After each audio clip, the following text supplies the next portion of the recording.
What's up, gamers? Dreamcastguy here, and I am at last done with the Final Fantasy VII Remake. After spending nearly 100 hours of this universe, I have managed to find every single hidden item, master every piece of magic, I've done every side quest, and of course, I finished the game on hard mode. It has been a spectacular journey, but what I wanted to do today is try and look at the game critically and see the goods and the bads, and some of the fears I have for the future of Final Fantasy VII. Now, there is going to be some spoilers in this. If you haven't finished the game yourself yet, I am going to be revealing a lot of stuff like the fights, some hidden bosses, and some stuff that just definitely wasn't in the trailer. But with that being said, let's get into it. Now, obviously, I am a huge Final Fantasy fanboy. If you've been subscribed to this channel for a while, I'm sure you realize this, that I think that this series is magnificent, to the point at which I've been trying to spend the last couple years, I've been beating the games again and trying to get the platinum trophy in each and every one of them. Essentially, this means doing every challenge in every game to prove that you're the best of the best. And the platinum trophy in the Final Fantasy VII Remake, let me just say right up front, this has been my favorite platinum trophy ever. It was a freaking roller coaster. And I want to start off by talking about specifically the story itself. I really enjoyed this story a lot, but mostly because I am a huge lover of the original Final Fantasy VII. It is my favorite game of all time, but even I am able to say that this does a lot of stuff better than the original version ever could, specifically talking about Midgar as a character. Now, the city of Midgar has always been something that people have talked about and drawn pictures of and been inspired by, because the idea of a bunch of people living in these terrible slums that are essentially around a nuclear reactor, it's such a sad story, but everybody in the game itself, they kind of seem happy with it. I mean, despite the fact that these people's existence is just so brutal and awful,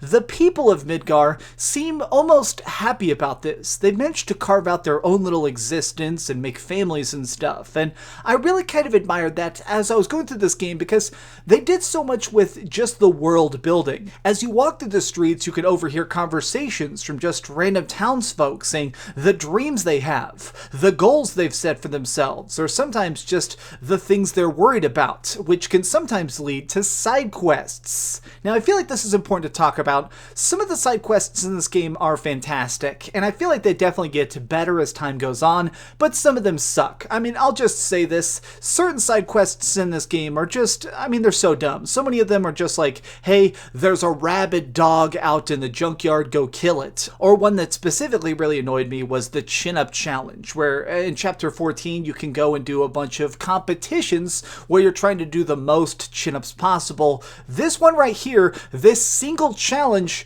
took me nearly 2 hours to finish. Now, to me, that's not fun. It's not enjoyable. It's not rewarding. But a lot of the side quests, they give you something important, which is additional plot. Now, I love the Final Fantasy VII we got. The first version that we had back on the PlayStation 1 was magnificent, but let's face it, they didn't have the chance to really show how this world was alive. As you do these side quests, it unlocks additional dialogue, of course, but also hidden cutscenes, extra chances to talk to characters and hear what they're thinking. And even something I really liked is, as you go deeper in the game, certain main quests, the people will say more lines. People will say, like, compliment you as being the hero of the slum, or even just going so far as to scold Cloud if you don't do them, saying like, hey bro, just because you're a visitor here doesn't mean you can just let people die. It really shows the idea that the developers wanted this to be more than just a standard remake. They wanted this to be an expansion of the core concepts, and you definitely feel this when it comes to the combat. Now, I love combat, whether it comes to turn-based RPGs, more standard JRPGs, or this stuff, which is obviously an action RPG. I love some really fun fights, but this one, it's a masterpiece. I mean, this is seriously some of the greatest fighting I've ever seen in my life, and the reason it works so well is because each each of the 4 characters we can control in this game, they all operate differently. And in fact, they work very, very differently. It's so nice that when you're fighting as somebody, everybody has their own speciality. Now, with their weaponry, you could have a chance to customize it so they could play a little bit differently. Like, I could, if I wanted, make it so that Cloud is able to throw gigantic magic spells that deal 10,000 damage and he regenerates the mana, but it's fun to see what everybody does best. Like, something I personally loved the most was I had Cloud be my melee damage dealer, really getting in people's faces and applying that heavy pressure, and then I'd have Tifa come up and use her hand-to-hand combat to stagger enemies, knocking them off balance by using her uppercuts and things like unbridled strength to amplify her own power. And then if things started to go bad, I'd have Aerith come in, and she has some massive healing abilities, so with just a tiny amount of magic, I could give everybody a huge health bar instantaneously. I like that in this game, they kind of want you to think about this dynamically. When I was running through this game on hard mode, I started to really appreciate just how much they managed to make each character have a purpose. And so I like the fact that I constantly tried to shift and experiment. I wanted each character to see what they could do best, what they did badly, and kind of just see it all. This does bring me to something that I didn't love, because it a little bit confuses me. Now, this is going to sound odd, but there is a huge amount of hidden boss fights in this game. I mean, tons and tons of bosses that you'll never see if you're only doing the main quest, which is weird because the main quest itself also has a ton of bosses just back to back, especially like somewhere in the Ghost Graveyard, you have 2 super bosses pretty much right in a row. It seems like the developers really wanted this game to seem just incredibly epic because you're having crazy unique confrontations just one after another.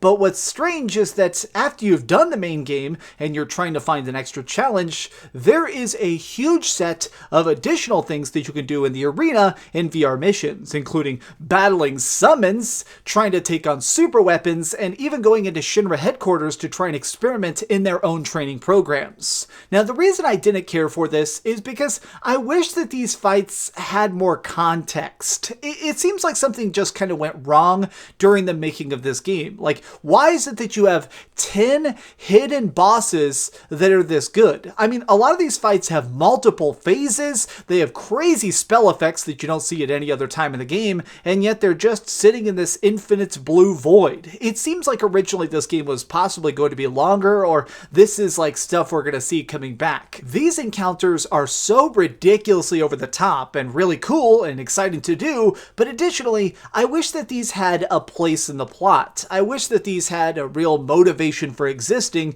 and not just some like holographic simulation. It kind of made me want a little bit more to see where this is all going. Now, one of my biggest concerns just overall is what the sequel is going to be. So obviously this game had a very strange cliffhanger ending. Now, most of this game, it makes total sense. It's Cloud trying to battle Shinra. We're seeing the people of Midgar rising up. It's such a contained tale that absolutely works. But after you start to get to that final chapter, something gets strange. We have like this godlike version of Sephiroth. I mean, that's the only way to try and explain him, but Sephiroth is in this game. Of course, he's the last boss, but he's able to just do things that he shouldn't be able to do. It looks like he's ripping a hole into an alternate dimension. He's ripping up an alternate version of the entire city of Midgar. He's pretty much a deity, and he's just so beyond the power level of everything else in this game that it kind of makes me just say, how are they going to follow this up? There's a term that exists in the literary world and like the people who write books called creation inflation, or what they call it in game design is power creep. Basically, you want things to constantly be getting stronger. If you're fighting a boss, you want the next boss to be better. If your characters are getting stronger, you want to make sure that the challenge is always increasing to meet them. Obviously, to put it simply, nobody likes an easy game. But now that we've fought in the god Sephiroth, what can possibly come next? This is my biggest fear right now, honestly, is I'm just not sure how they can follow this up. I mean, yes, of course, it kind of introduces ideas of alternate timelines and maybe people like Zack being alive, but beyond this, I'm kind of curious how we can have more game after our characters have already gotten this strong. I mean, I don't know about you, but since I've beaten the game on hard mode, gotten every item, unlocked every special attack, gotten multiple limit breaks, my characters are omega strong. I mean, at this point, I am able to summon crazy beasts. I am able to do humongous amounts of damage back to back, but more importantly than that, I'm level 50 and have nearly $500,000 saved up. What's going to possibly be hard for the entire next game? Are we going to be starting out Final Fantasy VII Part 2 with level 51 enemies? Does the next game start our level over? Are we going to be constantly pushing the boundaries of our own skills and levels? I guess my fear is that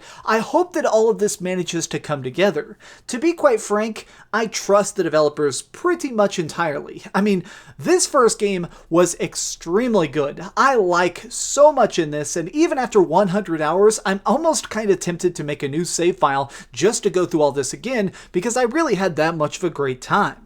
Something I've seen some fans saying is, doesn't this just feel like it's incomplete? I mean, let's face it, this is only part 1. This is just a tiny chunk of Midgar, and where are we going from here? Where's the plot going next? Are we going to visit the Calm Inn? Are we going to Northern Crater? Are we just going to Golden Saucer and experiencing the great digital delights? We really have no idea what this is going to be, but I'm excited for the future. My real concerns now is just kind of making sure that the game stays balanced. I hope that this manages to be a trilogy, but not much more than that. This game was a real blast from start to finish, whether on easy mode or hard mode. It's just been such a fun time, and I'm kind of hoping that they managed to keep it this focused. In my opinion, the main reason that the Final Fantasy VII Remake just works is because they managed to center it on the singular idea of Cloud and his friends doing their best. It's good combat, it's scary bosses, it's crazy situations, and it's a lot of chances for you to just try and experiment and do your very best. If they try and drag this into like 6 or 7 games, I feel like they're going to lose that vision, crush that focus, and if anything, kind of taint the name of Final Fantasy VII. But what do you think? These have just been some off-the-cuff final thoughts with a couple like script notes. I just wanted to talk about this game one last time because this has been a fun platinum. I really did enjoy trying to track down every song list, do every side quest, finish the arena. It has been a really good time, and I'm definitely going back. But what do you think? Tell me your thoughts in the comments down below. If you enjoyed this video, please give it a thumbs up, share with your friends, and subscribe if you haven't already. But do me the biggest favor of all and keep dreaming. Oh my gosh, I've been up so late playing Final Fantasy every freaking day this week. Every day this week I'm playing that game. I got no regrets. Thanks so much for watching that video. If you want to see something else, you can always click this link to see what I put up last, or, subscribe and see what's coming up next. Also, I promise that whatever I do, it'll try not to suck.